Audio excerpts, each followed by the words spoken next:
accepting the idea of therapy, the methods behind it remain stuck in the past. Because who would have thought an idea developed in the early 1800s would gain widespread acceptance 200 years later? But because it has taken this long, there's been little to no advancements in the way therapy is conducted. By the way, these photos are not AI generated. We're still relying on traditional talk therapy, only exploring a person's past experiences and behaviors. And we're still reducing people to a list of symptoms. Now, these were methods created in an era without the neuroscience research or the technology that we have today. Psychiatrist Dr. Daniel Amen says that behavior is not the problem. It's simply an expression of the problem. And consider this, 93% of people with depression have a thyroid dysfunction. Children are 4 times more likely to develop psychosis if they're vitamin D deficient. Now, these problems go completely unsuspected, they're not treated, and as you can imagine, this just leads to misdiagnosis and suffering that could have easily been prevented with just literally more information. Because therapy investigates 2 out of the 150 identified contributors to mental health, totally missing the bigger picture. Because the truth is, therapy it's guesswork. That's why different therapists will have different interpretations of why you're feeling a certain way or experiencing certain symptoms. But the good news is, just like with any prediction at all, we can improve its accuracy with more data. That's why at Brains Health, we're looking at 2 critical data streams for complete mental health analysis. The first is psychological data. This is gathered by our therapists and through psychometric assessments that look at lifestyle factors and your habits. The second is biological data. Now, this is a complete medical assessment. We're looking at vitamins, hormones, physiological biomarkers, and even data collected by wearables like Whoop. For the first time ever, a person can get a full picture of their mental state and every little factor affecting the health of their brain.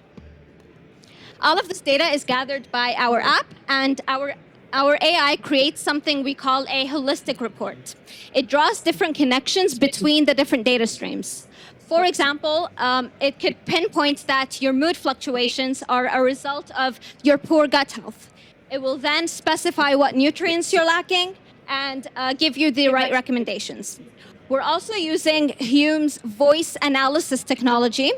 This identifies the emotions you're feeling simply by speaking to it, because sometimes we're just too busy experiencing that emotion to actually step back, understand it, and name it.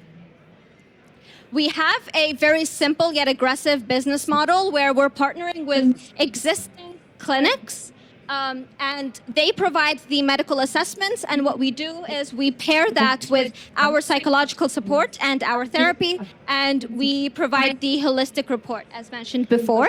Right now, we're just focused on the Middle Eastern market because the mental health space here is fairly new, so we believe it's a little more malleable. We know we can have the biggest impact here.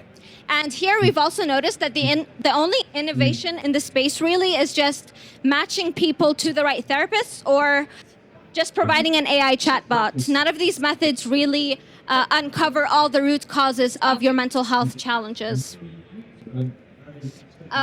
We have secured a partnership with the longevity clinic here in Dubai, actually, but we're analyzing all of this data manually as a proof of method until we complete building out our AI, because it's not going to be a wrapper.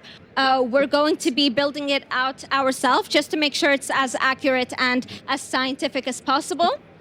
With the clinic that we're partnered with, we're creating an ADHD-friendly workspace with Neurable. So Neurable provide focus headphones that measure your brain activity, just to make sure the person also avoids burnout. And we are on our way to getting our Community Development Authority license here in Dubai.